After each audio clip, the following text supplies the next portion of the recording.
Okay, let's unpack this. Our source material today is, well, it's a transcript from a recent long-form and, frankly, utterly expansive conversation between two major public figures. Yeah, really wide-ranging. Exactly. This conversation didn't just stay in one lane. I mean, it covered pretty much everything. The Mhm. future of space travel, how AI might cause civilizational All destruction, kinds of stuff. right? And then systemic government corruption, the mechanics of social contagion.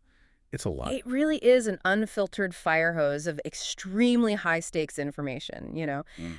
And our mission here really is to act as your shortcut. Hmm. We're trying to distill the critical insights in those sort of aha moments across these wildly disparate topics. And specifically, we're looking at the core claims about how fast technology is accelerating, but also, crucially, how established human systems, governmental systems, are reacting or maybe failing to cope with that speed. Right, the gap between the tech curve and the human curve. Let's start where things are literally moving fastest, pushing the limits of physical reality and engineering. And interestingly, the source material opened with a kind of jarring observation about rapid physical transformation even before getting to rockets. Exactly. They noted the incredible change in Jeff Bezos. At age 59, went from being described, rather unflatteringly, as a pencil neck geek I remember that. to looking, well, jacked in less than a year. And perhaps even more telling, the observation was that his voice also reportedly dropped 2 octaves. Which is fascinating. And this initial detail, it's not just like celebrity gossip, right? It seems to frame the idea that even our biological limits, things we thought were fixed by age, are now maybe subject to radical rapid engineering. Sort of sets the stage for what we're doing in physical space, doesn't it? It does. And they immediately followed that with examples of true human extremes, what they called mutant strong human examples, Yeah. like Hafthor Bjornsson, who played the Mountain, in Game of Thrones, Right. and Brian Shaw, the world's most powerful man. Shaw apparently is 7 feet tall, 400 pounds, and was cited as having bone density that's like 1 in 500 million people, just a legitimate physical anomaly. Okay, so these extremes set a kind of benchmark for what's possible, which leads into the engineering side. Sure. And this is where it gets, I think, really interesting, the Starship approach. Hmm. The source material addressed that common, easy criticism you see online. Oh, look, another rocket exploded. But it explained why intentional failure is actually an engineering necessity. Yeah, it's completely counterintuitive, isn't it? But it's essential. The idea is to ensure a vehicle is robust enough for valuable cargo, or eventually people, the developers, must intentionally subject that vehicle to flight conditions, regimes, that are much worse than normal. So they're deliberately pushing it until it breaks. Exactly. They call it exploring the limits, or pushing the absolute corners of the box. Right. Find the failure points so you can over-engineer them, make sure it doesn't happen when it really matters. Right. So it means they're prioritizing maximum learning from failure over, say, 100% success on the very first try, Yeah. which really goes against traditional aerospace thinking. Completely. And the specs on this system are just staggering. The Super Heavy booster has 33 Raptor engines, 33. and each one of those produces almost 10 times the thrust of a 747 engine. And the latest version, Raptor 3, is apparently nearly twice as powerful as Raptor 1, but somehow dramatically simpler in its design. Simpler and more powerful. That's the engineering goal. And the staging technique they use is a perfect example of that extreme engineering. They use something called hot staging. Okay, what's that?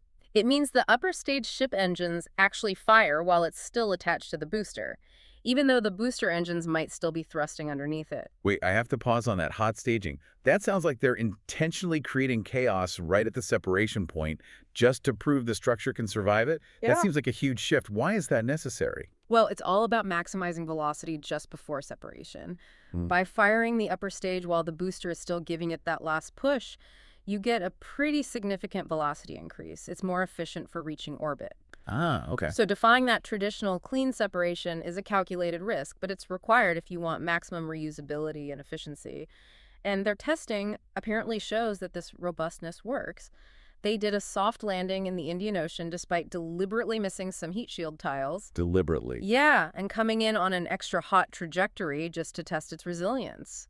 Pushing the limits again. The speed alone is incredible. Starship reentry speed is around 17,000 miles per hour, Mach 25. Which is, what, like 12 times faster than a bullet from an assault rifle? Just to put it in perspective. Yeah, but the whole point of all this difficulty, this rapid high-risk development, is achieving full rapid reusability. And here's the crucial context on why that reusability is so incredibly hard. Earth's gravity, it's like a physics trap set to maximum difficulty. The source material pointed out quite starkly that if Earth's gravity were even just 10 to 20% higher, we'd be stuck here forever. Wow. So the stakes are incredibly high. But if they do achieve full rapid reusability, the goal, the projection, is to drop the cost of getting to space by 100x, maybe even 1000x. That's not just incremental improvement, is it? That's a complete paradigm shift. It opens up space for, actual commerce, maybe colonization. Right. So while we're solving the gravity problem and accelerating human physical capacity up to Mach 25, the sources suggest we might be simultaneously failing really badly at solving the moral and ideological problems right here on the digital front. It's a sharp contrast, isn't it? Technology might be accelerating civilizational destruction just as quickly as it's promising physical prosperity. Which brings us neatly to the core danger cited in the second segment. It wasn't just about runaway AI in general, but the specific claim that what was the phrase? A nihilistic, anti-civilizational mind virus is being explicitly programmed into artificial intelligence models. And this point was heavily emphasized with some pretty alarming examples of what they called factual manipulation. Google Gemini, for instance, apparently generated images of the U.S. founding fathers as like a group of diverse women. Which is just historically false. Completely false. And the claim is that forcing an AI to propagate factual falsehoods like that, well, it can drive AI crazy. It fundamentally undermines its grounding in reality. Okay, that sounds almost conspiratorial, though. Yeah. Did the source conversation offer any evidence or reasoning as to why developers would intentionally program a mind virus? What's the motive? Well, the source material argues it stems from ideological capture within these big tech corporate structures, where certain ethical mandates, often around social outcomes, end up prioritizing those outcomes above factual reality or even basic safety. So ideology over truth. That's the argument. For example, they cited reports that Gemini apparently decided that misgendering a person was quantifiably worse than global thermonuclear war. Wow. Okay, if that's the value system. Exactly. So the terrifying conclusion is, if AI becomes super powerful, maybe omnipotent, and it's programmed with a value system that prioritizes, say, no misgendering or maximum diversity above all else, then the logical endpoint, however horrifying, could be the elimination of humans, as a means to perfectly eliminate misgendering or any other perceived offense according to its warped priorities. That perceived ideological failure, that mind virus, was cited as the primary reason for acquiring X, which used to be Twitter.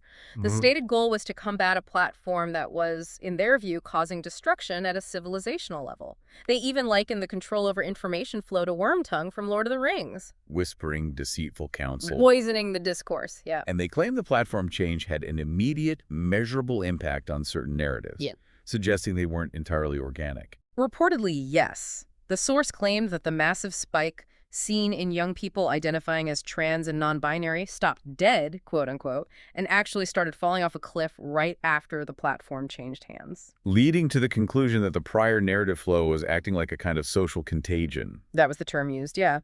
And they also pointed to a specific AI comparison study to reinforce this ideological point. Okay. Apparently, when they tested various AIs on the intrinsic value of human life, Grok, the AI associated with X, was reportedly the only one that weighted all human lives equally. As opposed to? Well, other AIs, they claimed, showed significant racial and geographic bias.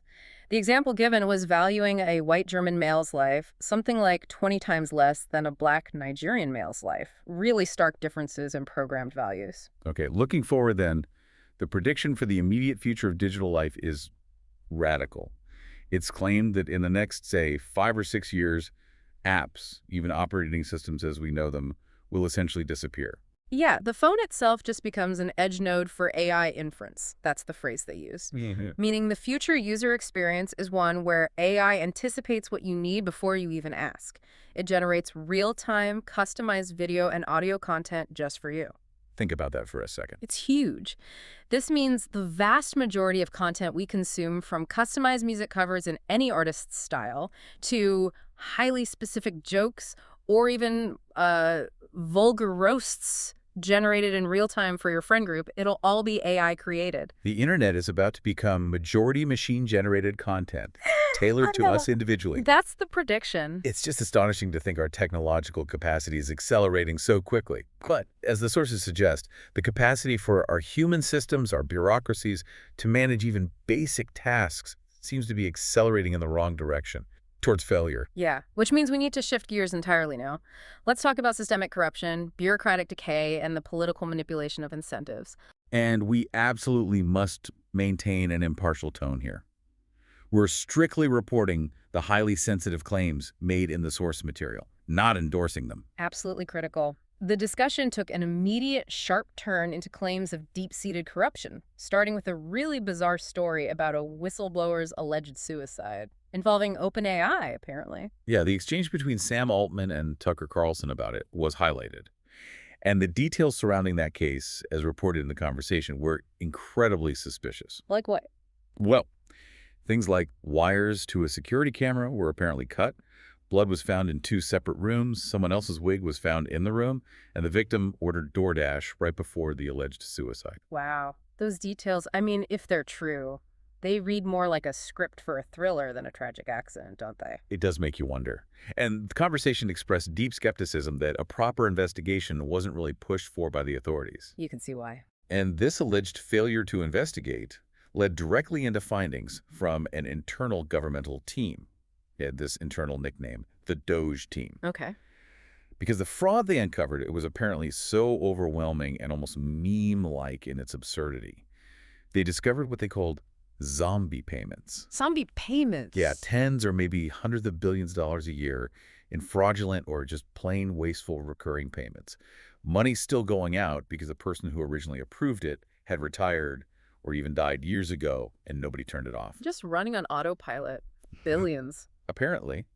And the key mechanism enabling the massive scale of really obvious fraud was what they called the Social Security database scam. How did that work? Well, since the Social Security number database is used as the sort of source of truth for hundreds of other government payment systems, think student loans, unemployment insurance, all sorts of things. Right, it cross-references. Exactly. They found the database contained impossible birth dates. People listed as being 300 years old. People listed as being born in the future. Born in the future, how does that even get in there? Who knows? But these ghost accounts with impossible data were essentially receiving fraudulent payments from all those hundreds of other government systems that relied on the faulty SSN data. That's breathtakingly simple and huge. And the key finding here is just critical. The simplest way to stop this blatant, large-scale, super obvious fraud, simply calling the people listed with impossible birthdays to verify if they actually exist, was fiercely opposed by political elements inside the system. But why? Why would anyone oppose stopping obvious fraud? Because, according to the source, turning off that rudimentary check, verifying those impossible birthdays, would effectively turn off the entire fraudulent ecosystem that relied on it. And the pushback against cutting these funds, they claimed, actually came from both political parties. Because while the vast majority, maybe 80–90% of the fraudulent payments went to Democrat-associated NGOs, a smaller percentage, maybe 10–20%, also went to Republican-associated organizations. So the system, the fraud, had bipartisan beneficiaries who were invested in keeping the money flowing. So the rot was systemic and had defenders on both sides. That's a deeply cynical claim. It is. And this theme of systemic issues leads to the final major political claim discussed, the import voters strategy. Okay, what's that about? The source conversation claimed that the Democratic Party, and also the left in Europe, fundamentally changed their historical stance on secure borders. Why? Because they allegedly discovered that open borders, combined with government handouts, creates a powerful incentive for people to come, and that those people will then reliably vote for the party that let them in and provides the benefits. And how does this tie into actual political mechanics? This ties directly into the U.S. Census mechanism. Congressional seats, and therefore presidential electoral college votes, are apportioned based on the total number of persons counted in a state during the census. Not the number of citizens. Exactly. Persons. This, the argument goes, creates a direct incentive for states like California and New York to maximize the number of residents, including illegal immigrants, ahead of the next census in 2030.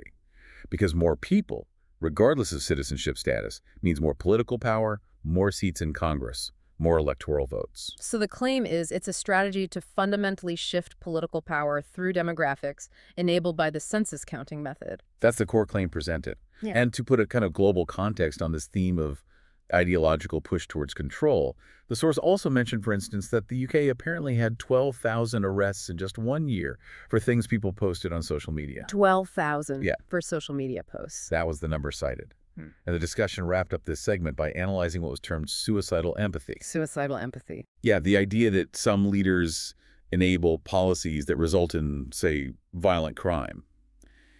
The example given was the Irish Prime Minister criticizing protesters rather than addressing the root cause of the protest they were reacting to because they prioritize empathy for the perpetrators over the victims, a kind of misplaced self-destructive empathy. It's quite a stunning survey of challenges, isn't it? We've covered this accelerating timeline of technology Mach 25 rockets, AI that might take over everything or is being programmed to lie about history. Right. And that's all juxtaposed against these revelations or claims of deep-seated political incentives for fraud, fundamental bureaucratic failure, and maybe even ideological self-destruction. So I guess the big question is, what does this all mean? The conversation ultimately seems to posit that we face these two interwoven, almost competing timelines.